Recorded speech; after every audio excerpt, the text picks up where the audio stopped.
At my grandson's baby shower, my daughter-in-law held up the blanket I'd spent 4 months knitting, wrinkled her nose, and dropped it in the trash can. "We only use designer things here," she said, smiling for the camera her friend was holding. The room did that awful half laugh. I didn't argue. I didn't cry. I walked over, lifted my blanket out of the bin, folded it into my bag, and went home early without a single word. That night, my son called me, and his voice was breaking. "Mom," he said, "please, what was folded inside that blanket?" I sat down at my kitchen table.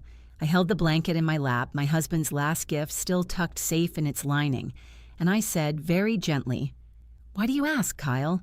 "Because here's what my daughter-in-law threw in the garbage in front of 20 people for the crime of being homemade. And here's what happened when the whole family finally found out." Welcome back to Alpha Mom Stories, where the gift they call cheap is usually the only thing in the room that money could never buy. Stay with me to the end. Drop a comment and be sure to subscribe. My name is Darlene Mercer. I'm 68, and for 40 years I ran a little tailoring and fabric shop on Bell Street, where I hemmed wedding dresses and let out funeral suits and taught half the women in town to sew. I know thread the way some people know music.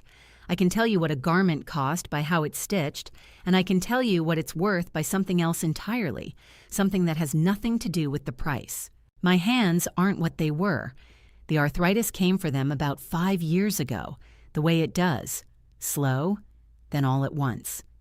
There are mornings my fingers won't close around a needle until I've run them under hot water and coaxed them like stubborn children.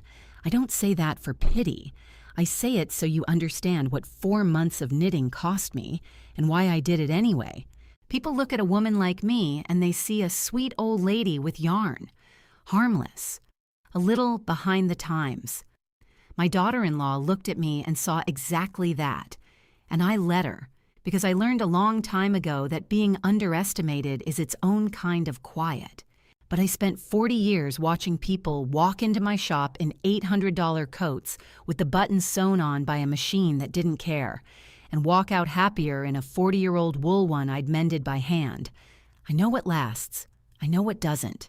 And I knew, the night my son called me with his voice in pieces, that my daughter-in-law had just learned the difference the hard way. Let me start where it really starts, with Frank. My husband Frank passed 10 months before that baby shower. 43 years of marriage, and then a Tuesday in the hospital, and then a house that was suddenly far too quiet. Frank was not a flashy man. He drove the same truck for 19 years. He wore the same brown coat until I finally retired it for him. He was the kind of man who'd notice the new clerk at the hardware store look tired and slip her an extra 5 for coffee and never mention it again. But Frank was a saver, not a hoarder of money, a planter of it. He thought in decades. While other men bought boats, Frank bought small, boring things and let time do the work. "Time's the only thing that pays interest on patience, Dar," he used to say. What I didn't fully understand until near the end was how long he'd been planning for a person who didn't exist yet. Frank wanted to be a grandfather more than he'd ever wanted anything. We'd waited a long time for it. Kyle, our only child, married late, to Madison, and a baby took a while to come. Frank used to talk about it on the porch, the fishing he'd teach, the terrible jokes he'd inflict, the trouble he'd be. He didn't make it. The baby was a whisper of news, a due date on a calendar, when Frank's heart finally set down its tools. But here's the thing about a man who thinks in decades. He'd been getting ready to be a grandfather for almost 30 years before there was a grandchild to be ready for. And he'd hidden the proof of it all that time, where I'd find it when it mattered. About a week before Frank died, when we both knew, he asked me to bring him the old cigar box from the top of his closet. I'd seen that box for 30 years and never once opened it. I assumed it was receipts, or his father's war medals, or the kind of nothing a man keeps because throwing it out feels like a small death. It was full of savings bonds, stacks of them, rubber-banded by year, going back to before Kyle was even grown. United States savings bonds, bought a little at a time, 50 here, 100 there, every birthday and every bonus and every good month for almost 30 years. On the envelope in Frank's blocky pencil, it said, "For our first grandbaby." I started the year Kyle turned 10. Frank told me, his voice thin but his eyes clear. Figured someday there'd be a little one. Wanted to hand them a head start nobody could take away. He squeezed my hand. They've all come due now, Dar. 30 years. They're worth real money. I asked him how much. He told me. I won't make you wait for it the way the family had to. It was just under $50,000. Then Frank told me the part that mattered more than the money, the part I think about every single day. Don't just hand them an envelope, he said. Money in an envelope, they'll spend it on a stroller and forget where it came from. He smiled, the old Frank smile. Put them somewhere they'll keep. Sew them into something. Make her open the blanket, Dar. Make them find it. Make it last. Make her open the blanket. It was nearly the last clear instruction my husband ever gave me, and I intended to honor it perfectly. So I knitted a blanket. I started the month after the funeral, partly for the baby and partly, I'll admit, to give my hands something to do besides shake. Cream-colored wool, soft as a cloud, with a border of tiny blue sailboats. Because Frank loved the water, because he'd promised that baby fishing trips he'd never take. In one corner, small enough that you'd have to look, I knitted his initials. FM. So a piece of him would be in the room for every nap, every fever, every bad dream, forever. It took 4 months. My hands made me pay for every row. There were nights I cried over it, not from the pain, from the missing. But I finished it, and it was, I'll say without false modesty, the most beautiful thing I have ever made. And then I did the real work. On the underside, I sewed a flat inner pocket, the kind I used to hide in coat linings for travelers who didn't trust their money to a suitcase. Into that pocket, I folded Frank's bonds, all 30 years of them. And one more thing, a letter. Frank had dictated it to me in the hospital in his own halting words and made me write it down and read it back twice. A letter to the grandchild he would never meet, about who he was and who they came from and what he hoped for them. Sealed in an envelope that said, to be opened when you're 18. Love, Grandpa Frank. I folded the bonds and the letter into the blanket's lining and stitched it shut, neat and invisible. $50,000 and a dead man's last words, sewn with love into something a young woman would call cheap. I wrapped it in plain cream paper, and I went to the baby shower. I should tell you about Madison because I don't want her to be a cartoon. She's more than that, and the more is the sad part. My daughter-in-law grew up the only child of a woman named Gail, who measures the entire world in labels. I met Gail exactly twice before the wedding, and both times she found a way to mention what her handbag cost. Madison was raised to believe that the worth of a thing, a coat, a car, a person, is printed on a little tag, and that the worst fate that can befall a woman is to be seen as common. So Madison curates everything. The apartment is a magazine. The clothes are deliberate. And ever since the pregnancy, the baby had become the ultimate accessory. A designer nursery, a registry full of brands I'd never heard of and couldn't pronounce. A whole aesthetic of a perfect little life, documented and posted and admired. I tried to like her. I did. She wasn't cruel to me, exactly, in the early days. She just looked at me the way she looked at a thrift store, with a polite, faint distaste, like she might catch something. I think underneath all the labels, Madison is frightened. Frightened the way her mother taught her to be, that if the wrong person looks too closely, they'll see something cheap. And the cruel joke of people like that is they can't recognize the genuinely precious when it's right in front of them because it doesn't come with a logo. She was about to prove that in front of 20 people with a camera running. She just had no idea what she was holding when she did it. And I should tell you about my son, Kyle, because the part of this story that still aches isn't Madison. It's him. Kyle is a good man who has spent his whole life avoiding conflict the way some people avoid heights. He's gentle, he's funny, he loved his father fiercely. And he fell hard for Madison, and somewhere in the falling, he started going quiet, agreeing, smoothing, keeping the peace. When Madison's mother redecorated their life in labels, Kyle just went along. It was easier. Kyle has always chosen easier. After Frank died, Kyle came apart in the way quiet men do, privately, where it doesn't inconvenience anyone. He'd call me late sometimes, just to talk about his dad. He kept Frank's old fishing hat on a hook by his door. He, of all people, knew exactly who his father was. Which is why when the truth finally came out, it didn't break Madison. Madison deflected. It broke Kyle, because Kyle was sitting right there at that shower. Kyle watched his wife call his dead father's gift homemade and drop it in the trash, and Kyle, keeping the peace, choosing easier, said nothing. Laughed along even, a little. The nervous laugh. He didn't know what was inside. I want to be fair to him about that. He didn't know, but he knew the blanket was from me, knew his grieving mother had made it with her ruined hands, and he let it go in the bin to avoid a scene. That's the thing he's going to carry, not Madison's cruelty, his own silence. Remember that when we get to the phone call.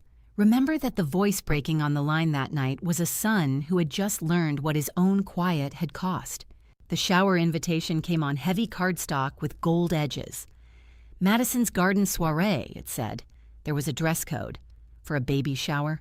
I didn't mind. I was, God help me, excited. I had the most important gift in the world sitting wrapped on my dresser, and I'd practiced in my head how it would go. Madison would open it, find a soft cream blanket, and then I'd say gently, "There's something inside it, sweetheart. From Frank. Feel along the bottom seam." And she'd find the pocket, and the bonds, and the letter, and the whole room would understand that the quiet old man who couldn't be there had been planning for this baby for 30 years. "Make her open the blanket," Frank had said. I was going to make sure she opened the blanket. I bought a new blouse for the occasion, navy, with a little lace collar. I wrapped the gift in plain cream paper because the blanket didn't need gold edges to be precious, and I tied it with a bit of blue ribbon the color of the sailboats.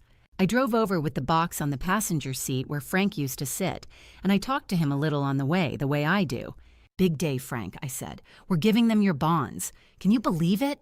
We're going to be grandparents after all." I had no idea I was about to watch a stranger drop my husband into a garbage can. Gail's house was done up like a boutique hotel. White peonies everywhere, a balloon arch in 3 shades of grage, a table of tiny catered things that cost more than they fed. There was a backdrop with the baby's name in gold script. They'd chosen Hudson, after no one in particular, a name Madison said tested well, whatever that means. I felt like a wren that had flown in through an open window. Everyone was younger, glossier, in clothes that knew they were being photographed. I clutched my plain cream box and I smiled, and I found a chair near the edge, where the old aunt is meant to sit. But I wasn't unhappy. I had my secret, and secrets keep you warm. Every time a young woman in a dress that cost more than my car looked at my box with that little flicker of pity, I just thought about the pocket sewn into the lining, and I smiled to myself. I want you to understand that because of everything that happened that day, it's the part I grieve most. I walked in happy. I walked in carrying my dead husband's love for a baby he'd never hold, ready to give it away with both hands, glad to do it. I had no armor on. Why would I? You don't wear armor to a baby shower. You bring a blanket and a full heart, and you assume the people there will at least be kind. I was about to learn that some rooms will throw your whole heart in the trash and call it a vibe. There was a woman by the gift table with her phone out filming. Madison's friend Brooke, capturing content for Madison's page. I didn't think anything of it. I'd think a great deal of it later. The whole event was built around the gift opening, which Madison ran like a product launch. She sat in a throne-like white chair under the balloon arch. Brooke filmed. Gail narrated for the room. "Oh, that's the Italian one, isn't it gorgeous?" And Madison held each gift up to the camera, named the brand, and thanked the giver by tagging them in the air, as if the whole point of the present was the label it announced. A cashmere onesie, a designer diaper bag that cost what I used to take home in a month, a stroller with a name like a sports car. Each one held up, admired, photographed, cooed over. The currency of the room was visible, and I didn't have any of it. I watched my son across the room. Kyle stood near the wall with a drink he wasn't drinking, smiling the smile of a man who'd rather be anywhere else. He caught my eye once and gave me a small, helpless shrug, like a boy apologizing for weather. I should have read that shrug better than I did. It was the shrug of a man who already knew his wife was going to do something unkind and had already decided not to stop her. Aunt Carolyn was there, Frank's younger sister, 65, sharp and warm, the one person in that room besides me who'd loved Frank. She squeezed in beside me. "Designer diaper bag," she muttered. "In my day, we used a tote and the baby survived." I laughed. She patted my box. "Is that the famous blanket? Frank told me what you were putting in it, you know. The old softie." She winked. "That baby is one lucky little fish. I had no idea that Caroline's knowing, and her assuming everyone else knew too, would become the fuse on the whole thing. You should tell her before she opens it," Caroline whispered, "about the bonds, so she's careful with it." I shook my head, smiling. "Frank's orders. Make her open the blanket. Find it herself. I'll point her to the seam after." Caroline chuckled. "He always did love a bit of theater, my brother." I think about that exchange a lot. If I'd listened to Caroline, if I'd stood up and announced before Madison touched it that there was $50,000 and Frank's last letter sewn inside, none of what followed would have happened. Madison would have handled it like the Hope Diamond. There'd have been no story.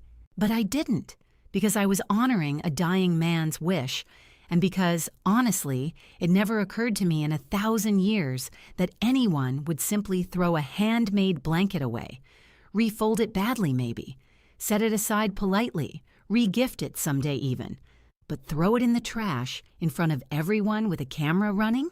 That's a failure of imagination on my part. I'd lived 68 years and never met cruelty quite that casual. I didn't know to guard against it. The gifts dwindled.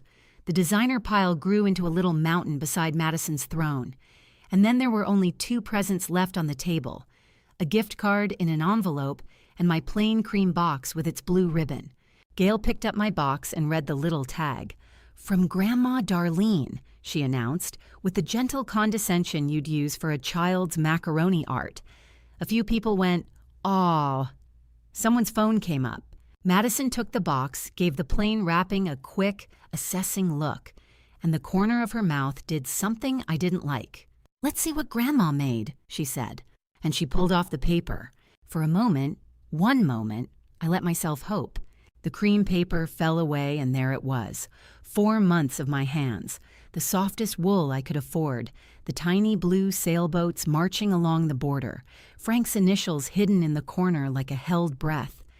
In that bright, glossy room full of things made by machines in factories, my blanket looked, to my eyes, like the only real thing there. Madison held it up by 2 corners, the way you'd hold something to check it for stains. I watched her face. I watched her register that it was handmade.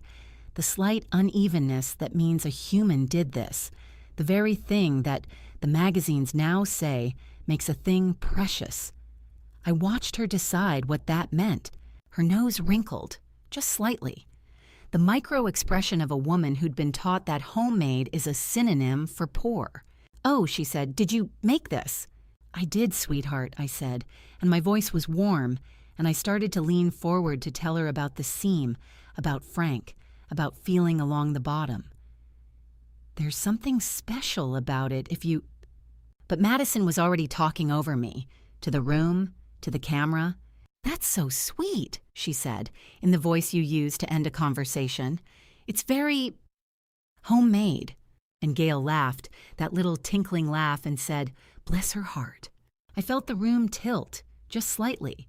The old, familiar feeling of being made small. But I still didn't understand what was about to happen. I thought the worst of it was the word homemade and the bless her heart. I thought I'd just smile through it, point Madison to the seam in private, and let the bonds redeem the whole afternoon. I was wrong about how far she'd take it. What happened next happened fast, and I've replayed it in slow motion 10,000 times since.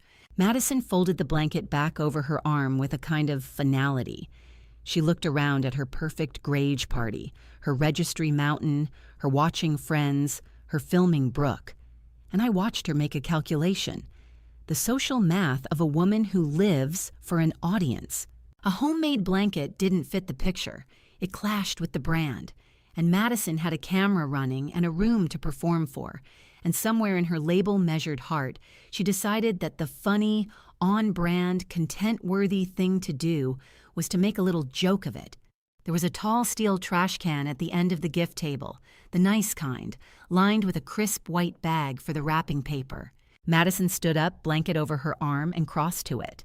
"Okay, so," she said, laughing, playing to Brooke's phone, "I love Grandma, but we have a whole aesthetic for the nursery," and she held the blanket out over the open can like a magician about to drop a scarf.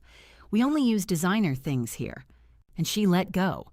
My blanket, Frank's sailboats, Frank's initials, Frank's $50,000, Frank's last letter to the grandson he'd never meet, dropped into the trash can on top of the torn wrapping paper.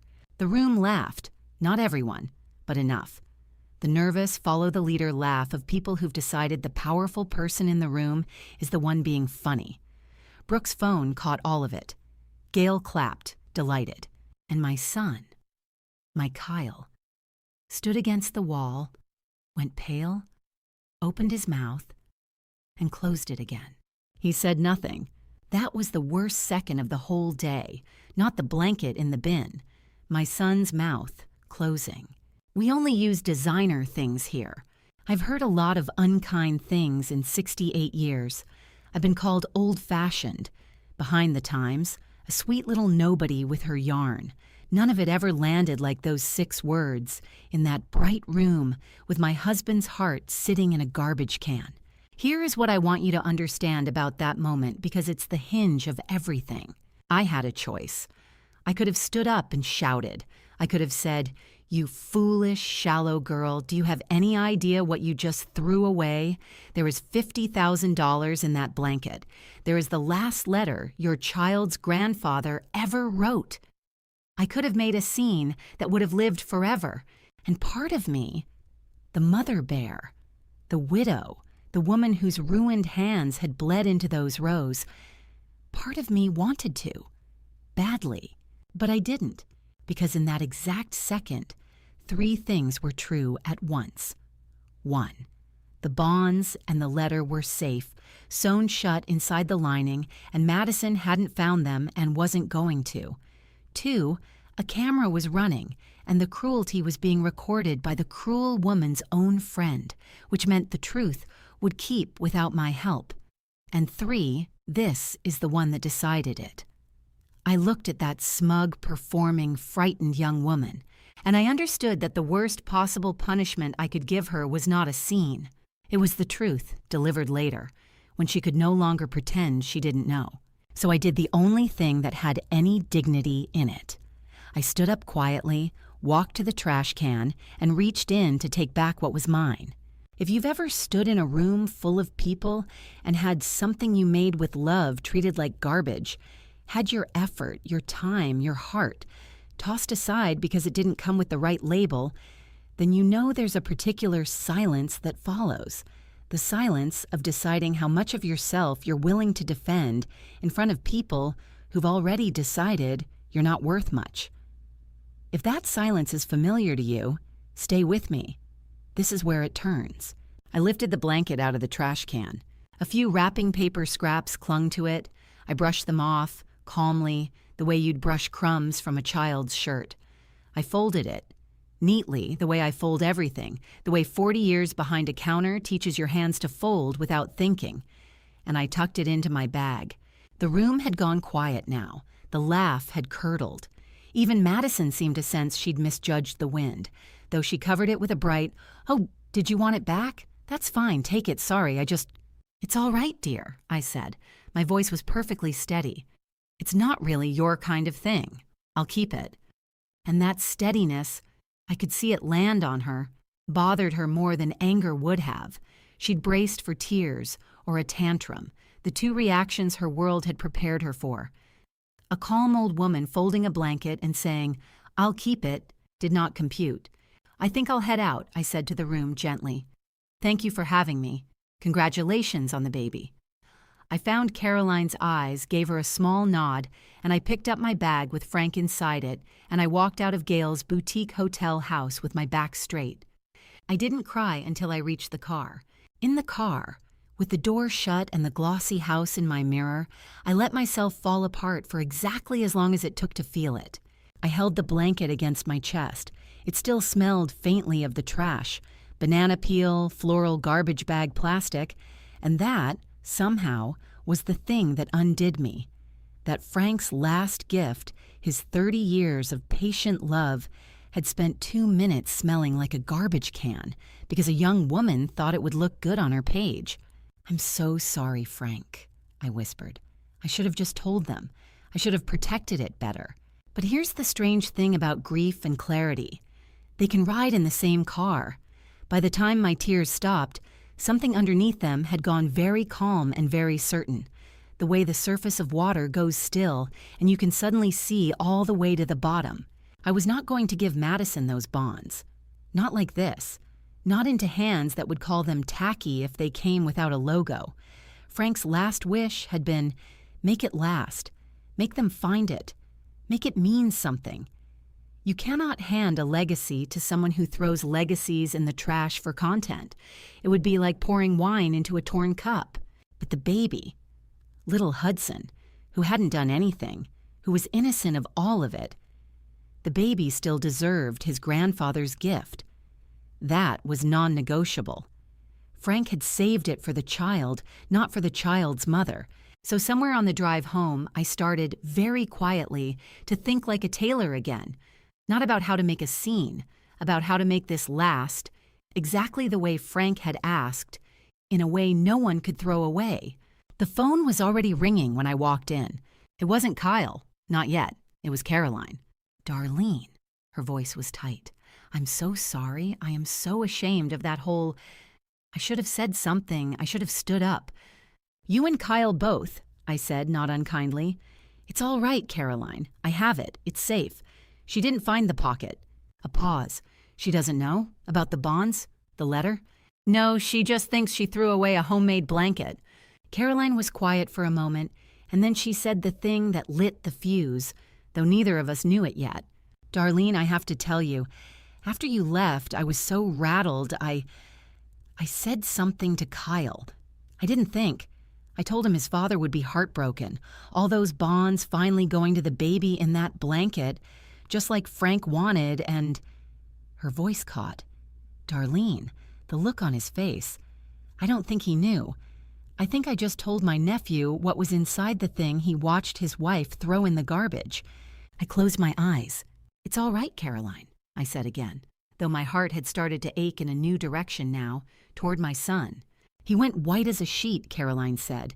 "He left right after, didn't say a word to Madison, just left." I thanked her, and I hung up, and I stood in my kitchen holding the blanket, and I understood that somewhere across town my son was driving home with a piece of information detonating inside him, that he now knew the blanket in the bin had held his dead father's 30-year gift and his last letter, that he'd watched it happen and laughed his nervous laugh and said nothing.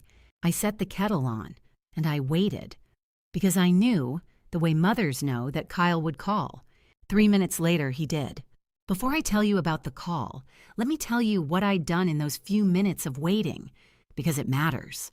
I'd taken the blanket to my kitchen table, and with a seam ripper, the same little tool I'd used 10,000 times in the shop, I'd carefully opened the inner pocket, not to remove the gift, to make sure it was all still there, undamaged, to touch it. The bonds were exactly as I'd folded them, 30 years of Frank's patience in a neat rubber-banded stack, and the letter in its sealed envelope, to be opened when you're 18. Love, Grandpa Frank. I held that envelope and I thought about the hospital room where he dictated it, pausing for breath between sentences, making me read it back. He'd wanted that letter to outlive him by decades. He'd wanted a teenager someday, long after Frank was a photograph and a name, to open an envelope and meet his grandfather for the first time. And a young woman in a grage party dress had nearly thrown that meeting in a trash can for a laugh. "Make her open the blanket," Frank had said. Make them find it, make it last. She never opened it. That was the bitter joke at the center of everything. The one instruction Frank gave, and Madison had skipped it. Held the blanket, judged it, and tossed it. Never once feeling along the seam, never knowing she was 30 seconds and one curious touch away from $50,000 and her child's inheritance. I refolded everything and slipped it back into the pocket. I did not sew it shut again. I had a feeling I'd be opening it properly soon for the right people. Then the phone rang, and it was my son, and his voice was already broken before he said a single word. I learned later exactly what those minutes had been like for Kyle. And I'll tell it to you the way he told me, because you should see it from his side, too. He'd been standing by the wall, he said, in that awful second after the blanket dropped, fighting the urge to cross the room and pull it out himself, and losing the fight, because Madison was laughing and Brooke was filming and making a scene would have ruined her day. So he'd swallowed it, told himself it was just a blanket, told himself he'd smooth it over with me later. The old reflex, choose easier. Then Caroline had appeared at his elbow, shaken, and said the words, 50,000 in bonds, your father's last letter, in the blanket, just like Frank wanted. Kyle said it was like the floor disappeared. He said he turned and looked at the trash can. And of course it was empty now because I'd taken the blanket. And for one horrible minute, he thought it was gone, genuinely gone. That his wife had thrown his father's final gift into a garbage bag that someone would haul to a curb, and that he had stood there and let it happen, and laughed. He didn't confront Madison. He couldn't even look at her. He just walked out of the party, got in his car, and sat in the driveway with his hands shaking on the wheel, trying to do the math of what he'd allowed. Then he called the one person who'd know, the one person who'd made the blanket, his mother. He was praying I'd say I had it. And he was terrified I'd say I didn't. Mom. His voice cracked on the single syllable. Mom, please tell me you took the blanket home. Please tell me you have it. I have it, sweetheart, I said. It's right here on my kitchen table. It's safe. I heard him exhale like a man surfacing from deep water, a long, shaking breath that turned halfway through into something that wasn't quite a sob. Oh, thank God, he said. Oh, thank God. I thought, Caroline said, Mom, what was folded inside that blanket? And there it was.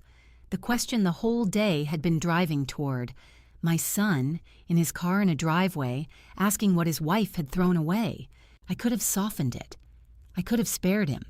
But Kyle was 32 years old and a father now. And there are things a man needs to hear in full, because the weight of them is the whole point. Your father's savings bonds, Kyle, I said gently. All of them. The ones he bought for his first grandchild, every birthday and bonus for almost 30 years. They came due. They're worth just under $50,000. I let that sit. And his letter, the last one. The one he dictated to me in the hospital for the baby to open at 18, to meet his grandfather someday. My voice stayed steady for his sake. That's what was folded inside the blanket, sweetheart. That's what Frank sewed his whole heart into. That's what you watched go into the trash. The line went very, very quiet.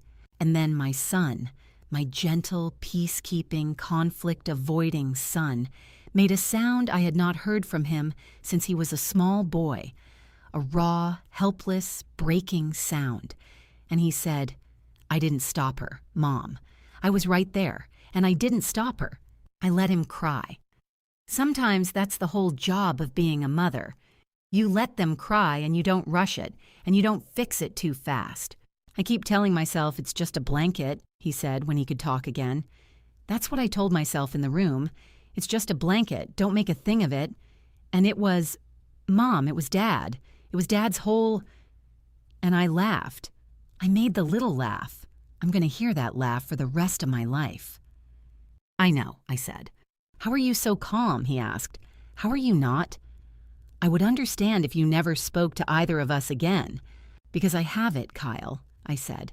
Because your father's gift is safe on my table, and the baby is going to get every cent of it and every word of that letter. Nothing precious was actually lost today, except maybe some illusions, and those needed losing. I paused. And because being calm is the only weapon I've ever found that the people who threw it away can't argue with, he was quiet. Then, "What do you want to do? Tell me what you want and I'll do it. For once in my marriage, I'll do the right thing instead of the easy one." And there it was, the first real spine I'd heard in my son's voice in years. It had cost him this much to find it. Maybe it always does. "I want one thing," I told him.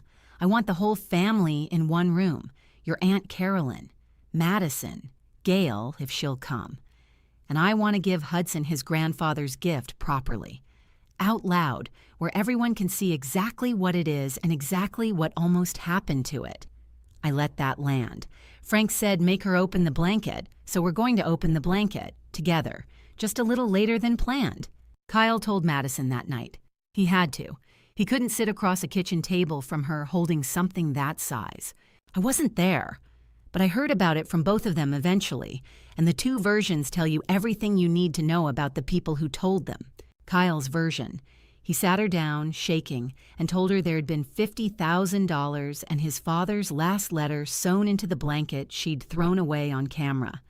And Madison's first words, her very first words, were not, "Oh my God," or "Is it gone," or "What have I done?" Her first words were, "Well, how was I supposed to know? She should have said something. Who sews money into a blanket? That's insane. This is kind of her fault, honestly. This is kind of her fault, honestly." That sentence is the whole of Madison, I'm afraid. Caught doing something unforgivable, her instinct was not remorse, but defense, to find the angle where she was the wronged party. She'd thrown a dead man's legacy in the trash, and within 30 seconds she'd constructed a version where the real villain was the grieving widow who hadn't labeled her gift properly. Madison's version, when I heard it later, was that she'd been blindsided and made to feel terrible over an honest mistake, and that nobody appreciates how stressful planning a shower is. Not once in any telling did Madison say the words, "I'm sorry," and mean them. I want you to hold on to that because it matters for what I decided. I did not lock those bonds away to be cruel. I locked them away because a woman who responds to throwing away your husband's heart with "honestly, that's kind of her fault," is not a woman you handed an unlocked inheritance to. So I made some calls of my own the next week with my reading glasses on and Frank's cigar box open on the table. I'd spent 40 years being good with my hands and quietly good with money, and now I put both to work. I went to the bank with the bonds, and a kind young man helped me confirm what Frank had told me. $47,000 and change, just under the 50 he'd promised, every dollar of it earned by a man buying small and waiting long. Then I went to see a woman named Patricia who handles these things, and I set up an education trust for Hudson. A real one. Locked. The money would go to the child, his schooling, his start in life, administered independently where it could not be spent, borrowed against, or honestly, that's kind of her fault, Ed, by anyone. Not Madison, not Kyle, not me. The child's, and only the child's, the way Frank intended. It cost me a little to lock Kyle out too. I won't pretend it didn't. But Frank's wish was for the grandbaby, and the cleanest way to honor a wish is to make it impossible to bend. Then I did the other thing, the more important thing. I made copies of nothing and kept the original of everything, and I planned a family gathering, a small one, at my house, where I have the home court advantage of a kitchen that smells like 40 years of good meals. And I decided that at that gathering, in front of everyone, I was going to do exactly what Frank asked. I was going to make them open the blanket, this time the right way. It took a few weeks to arrange, partly because the baby came in the middle of it. Hudson arrived on a rainy Thursday, 7 pounds and furious about it with, I am not making this up, his grandfather's exact frown. The first time they put him in my arms, that cross little face working itself up to a holler, I saw Frank so clearly I had to sit down. "There you are," I whispered to him.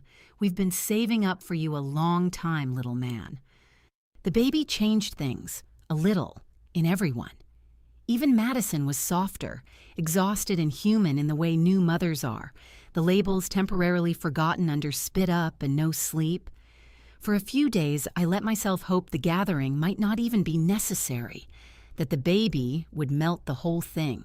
But then I saw Madison's first posted photo of Hudson, staged, filtered, in a $400 outfit, captioned with brands. And I knew. The softness was a phase. The values were the structure. Hudson was already being measured for the same little tags his mother had been raised inside, which meant Frank's gift and Frank's letter mattered more than ever. That baby was going to grow up in a house that taught him a thing's worth is printed on its label. Somewhere in his life, he'd need the opposite lesson. Sewn by hand, paid for in patience, waiting in an envelope marked 18. So I sent the invitations, Sunday dinner, my house, everyone. And I got out the blanket. They came on a Sunday evening into a house that smelled like the pot roast I'd made because some weapons or kindness. Kyle, gray and quiet, carrying the baby. Madison, polished again, wary. Gail, who'd come because missing it would have looked worse than attending. And Caroline, who arrived early to help me and to stand at my shoulder like the sister Frank would have wanted there. I'd set the table nicely, and in the center, where the centerpiece would go, I'd laid the blanket. Washed now, the garbage smell gone, the sailboats bright, Frank's initials in the corner, folded with the inner pocket facing up. Madison's eyes went to it the second she walked in, and her face did something complicated. She hadn't expected to see it again. I think she'd hoped it would quietly disappear, the way uncomfortable things do for people used to having discomfort handled for them. We ate first. I insisted. You don't do the hard thing on an empty stomach, and I wanted everyone settled, fed, and unable to claim they'd been ambushed. We talked about the baby. It was almost pleasant. Madison even thanked me for the roast and seemed surprised to mean it. Then I cleared the plates and I sat back down and I put my hand flat on the blanket. I'd like to give Hudson his gift from his grandfather now, I said. Properly this time, the way Frank asked me to before he died. The table went still. Kyle's jaw tightened. Gail set down her wine. Madison went carefully blank. Madison, I said, and my voice was warm and steady and not unkind. You held this blanket a few weeks ago, and you decided what it was worth, and you threw it away. I'd like to show you and everyone here what you were actually holding. And I picked up the seam ripper. I opened the inner pocket in front of all of them, slow and deliberate, the little tool sliding through the stitches I'd sewn with such care. And I drew out the contents and laid them on the clean table, one at a time, like a banker counting out a fortune, which is exactly what I was doing. These, I said, setting down the thick, rubber-banded stack, are United States savings bonds. Your father bought them, Kyle. A few at a time, every birthday and every bonus, for almost 30 years, starting the year you turned 10. The envelope in his closet said, "For our first grandbaby." I smoothed the stack. They came due this year. They're worth $47,000. The number went around the table like a cold draft. Gail's mouth opened. Madison had gone very pale. And this, I said, setting down the envelope gently, like setting down a sleeping child, is the last letter your husband ever wrote, Kyle. He dictated it to me in the hospital. It's for Hudson, to open on his 18th birthday, so that a boy who'll never meet his grandfather can sit down someday and hear from him anyway. I touched the envelope. Frank's exact words to me were, "Make her open the blanket, make them find it, make it last." I looked up and I looked directly at Madison, and I kept my voice as gentle as I have ever kept it, which somehow made it worse for her. "This is what you held in your hands at the shower," I said. $47,000 and the last words of a dying man. This is what you called homemade. This is what you dropped in the trash can on camera in front of 20 people because it didn't match your aesthetic. Nobody breathed. Brooke's video, I knew, was still out there in the world, and everyone at that table knew it too. Madison did what Madison does. She reached immediately for the version where she was the victim. "You can't put this on me," she said, her voice climbing. "How was I supposed to know? Who sews $50,000 into a blanket and doesn't tell anyone? That's a trap, basically. You set me up. You let me... I didn't let you do anything, Madison. I said, still calm. Your husband's father asked with his dying breath that the gift be hidden in something handmade so it would be treasured instead of spent. I honored him. I assumed, foolishly, I'll grant you, that no one would throw a handmade blanket in the garbage. That assumption was my only mistake. The throwing was entirely yours. It was a joke, she said. It was for the camera. I finished gently. I know. That's rather the whole problem. I folded my hands on the table. You only use designer things, Madison. You told the whole room. So you took the only priceless thing you were given that day and you put it in the trash. Because it didn't come with a logo, and because your friend was filming, and because you have been taught your entire life that worth is something printed on a tag. I let it land. There is no tag on love. There's no brand on 30 years of a man saving for a child he knew he might not live to meet. You couldn't see it because you've never been taught how to look. And it nearly cost your son his inheritance and his grandfather's last words. Gail started to say something. Now, that's not fair, Madison didn't. And I turned my eyes to her, just once. Gail, I said, you taught her how to look. I'd sit this one out. Gail sat it out. Then I told them what I'd decided, because mercy and consequence can sit at the same table. And I'd raised Kyle to know the difference. Here is what happens now, I said. Hudson gets every cent. Frank saved it for the baby, and the baby will have it. I laid my hand on the bonds, but not the way it was meant to be given. I can't hand an open inheritance to a household that throws legacies in the trash for content. So this money is going into a locked education trust, administered independently for Hudson and Hudson alone, for his schooling, his start. It cannot be spent, borrowed against, or touched by his parents. Not by Madison, not by you, Kyle, not by me. Kyle nodded slowly. I saw, with a small ache, that he understood, and that the locking out included him, and that he didn't argue because he knew he'd earned it by the wall that day. And the blanket, I said, comes home with me tonight. Hudson can have it when I see it'll be honored, and not before.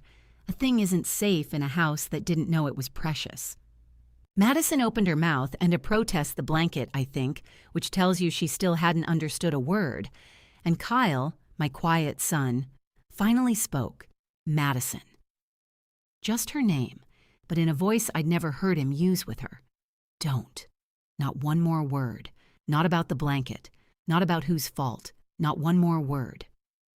And Madison, for the first time since I'd met her, closed her mouth and kept it closed. It had taken $50,000 and a dead man's letter to give my son a spine. But there it was, better late. There was one thing left to do, the most important thing, the thing Frank actually wanted. His letter is for Hudson at 18, I said, and it'll wait, sealed, in the trust until then. But Frank wrote one part for all of us, too, a little opening, for the day the family first learned about the gift. He made me promise to read it out loud when that day came. I took a second, smaller envelope from my cardigan pocket. He didn't know it would be a day like this, but here we are. I opened it. My hands shook, not from the arthritis this time, and I read my husband's words to his family in my kitchen with his grandson asleep in his son's arms. If you're hearing this, I read, then the little one has finally arrived, and I'm sorry I couldn't be there to be a nuisance about it,